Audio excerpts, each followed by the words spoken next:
Gostaria de dizer a vocês,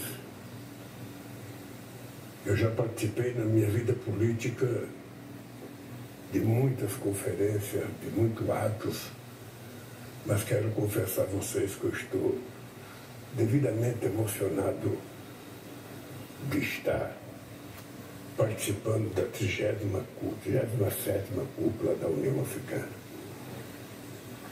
Quero cumprimentar os componentes da mesa, sobretudo o nosso companheiro Abiy Ahmed, que é o companheiro primeiro-ministro da Etiópia, que ontem me recebeu carinhosamente no seu gabinete. Quero cumprimentar o nosso querido Azali Assoumani, o nosso querido presidente da União Africana, a quem devo a honra de ter sido convidado para esse encontro. E quero convidar cada presidente, cada primeiro-ministro, cada convidado, e permita-me tratá-los de companheiros. Normalmente a gente se trata por excelência, muitas vezes a gente tenta distanciar a nossa relação, quando na verdade a gente deveria aproximar a nossa relação. Eu quero dizer para vocês que é com grande alegria que eu volto pela 21ª vez à África. Agora, novamente, como presidente do Brasil, para me dirigir aos líderes da União Africana. Venho para reafirmar a parceria e o vínculo em nosso país e do nosso povo com esse continente irmão. A luta africana tem muito em comum com os desafios e a luta do povo brasileiro. Mais da metade dos 200 milhões de brasileiros se reconhecem como afrodescendentes. Nós, africanos e brasileiros, precisamos traçar nossos próprios caminhos na ordem internacional que surge.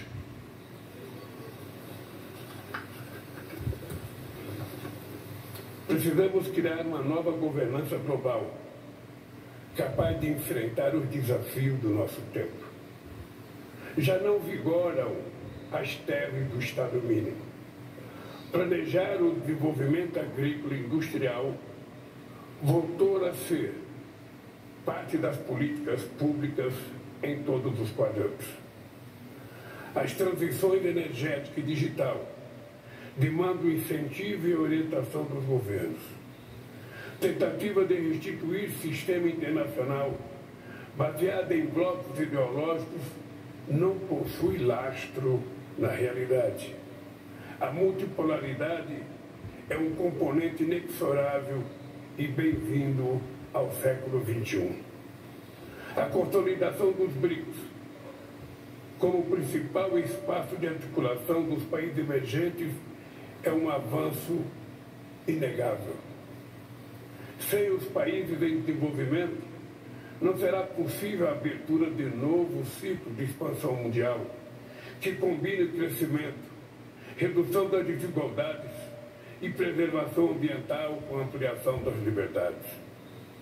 O Sul global está se constituindo em parte incontornável da solução para as principais crises que afligem o planeta. Crises que decorrem de um modelo concentrador de riquezas e que atingem sobretudo os mais pobres, e entre esses os imigrantes. A alternativa às mazelas da globalização neoliberal não virá da extrema-direita racista e xenófoba.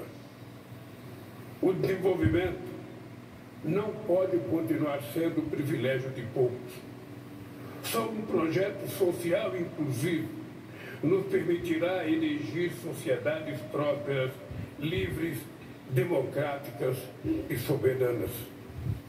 Não haverá estabilidade nem democracia com fome e desemprego. O momento é propício para resgatar as melhores tradições humanistas dos grandes líderes da descolonização africana. Ser humanista hoje implica condenar os ataques perpetrados pelo Hamas contra os civis israelenses e demandar a libertação imediata de todos os reféns. Ser humanista impõe igualmente o rechaço à resposta desproporcional de Israel, que vitimou quase 30 mil palestinos em Gaza, em sua ampla maioria mulheres e crianças, e provocou o deslocamento forçado de mais de 80% da população. A solução para esta crise só será duradoura se avançarmos rapidamente na criação de um Estado palestino livre e soberano. Um Estado palestino que seja reconhecido como membro pleno das Nações Unidas, de uma ONU fortalecida e que tenha um Conselho de Segurança mais representativo, sem países com poder de veto e com membros permanentes da África e da América Latina. Há 2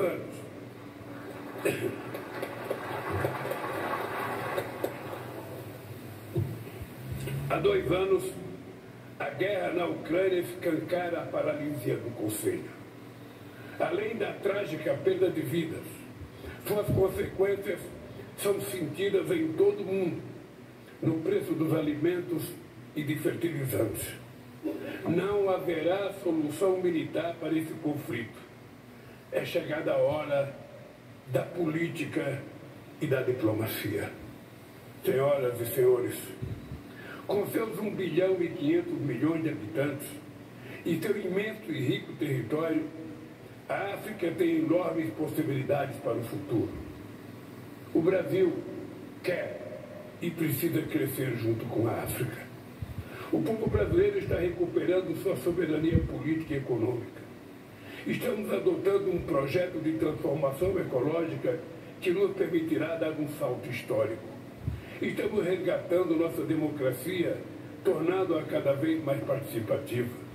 Com o Bolsa Família e outras políticas públicas bem-sucedidas, voltaremos a sair do mapa da fome, retirando milhões de brasileiros da pobreza. Falar de educação inclusiva, tema desta cúpula, é simplesmente falar do futuro. No mundo, quase 250 milhões de crianças estão fora da escola. No Brasil, estamos implantando escolas em tempo integral, além do pagamento de uma poupança para os alunos mais pobres do ensino médio, como forma de reduzir a evasão escolar. Vamos ampliar o número de bolsas ofertadas para receber estudantes africanos em nossas instituições públicas e de ensino superior. Estamos dispostos a desenvolver programas educacionais na África e a promover intenso intercâmbio de professores e pesquisadores. Vamos colaborar para que a África possa se tornar independente na produção de alimentos e energia limpa e renovável. São 400 milhões de hectares espalhados por mais de 25 países, com potencial de fazer deste continente um grande celeiro para o mundo, viabilizando políticas de combate à fome e de produção de energias alternativas, inclusive de biocombustíveis. Quero igualmente estender a nossa parceria para a área da saúde. Há muito a aprender com as estratégias sanitárias de ambos os lados e a possibilidade de estruturar sistemas públicos robustos e de alcance amplo. Vamos trabalhar com o Centro Africano de Controle e Prevenção de Doenças para enfrentar doenças tropicais negligenciadas. Teremos como meta a ampliação do acesso a medicamentos, evitando a repetição do apartheid das vacinas, como vimos na Covid-19.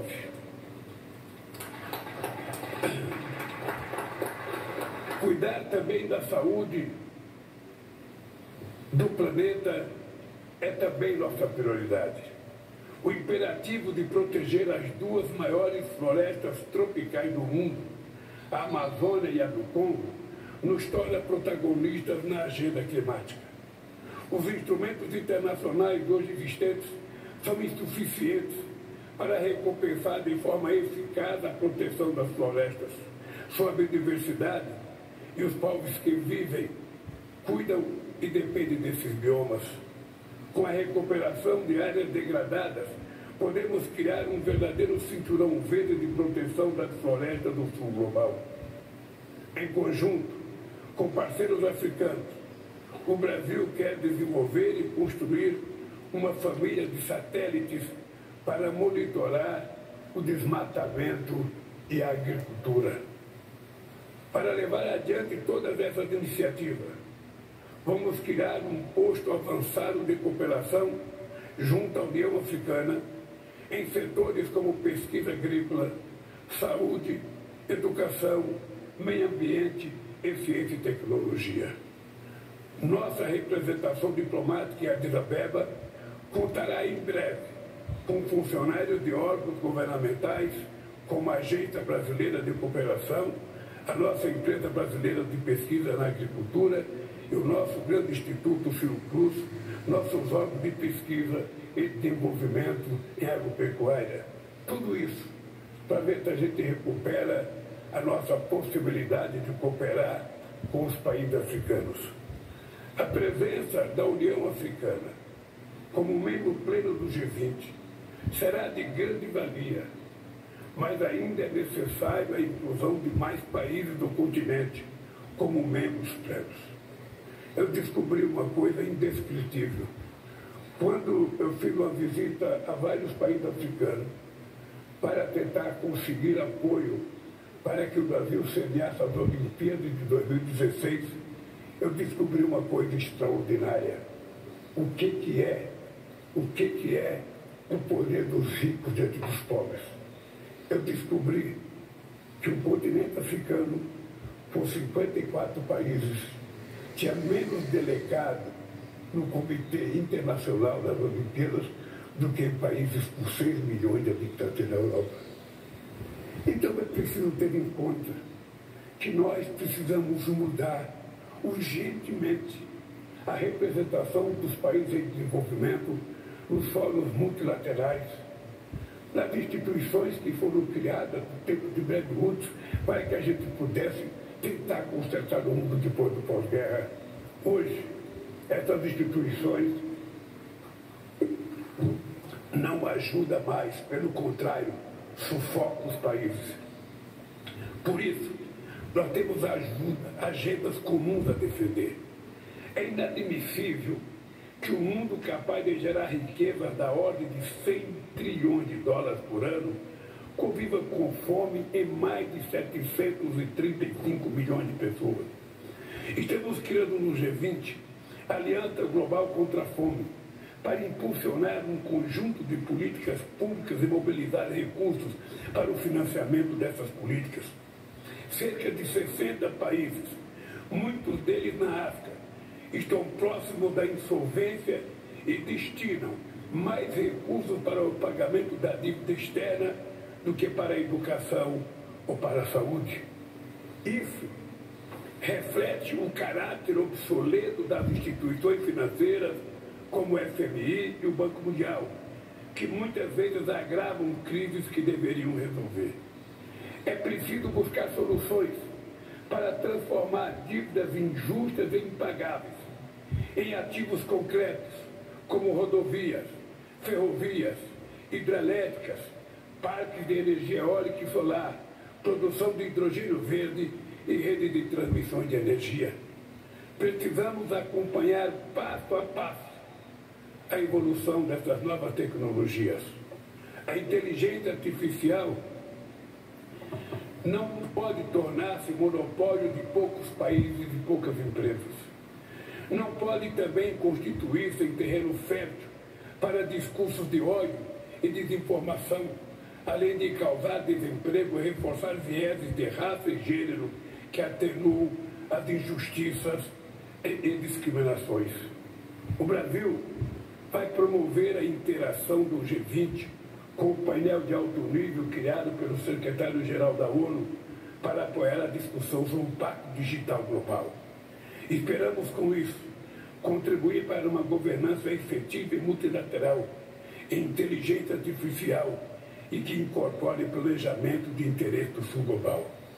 Minhas amigas e minhas amigas, quero terminar dizendo que não há Sul Global sem o continente africano.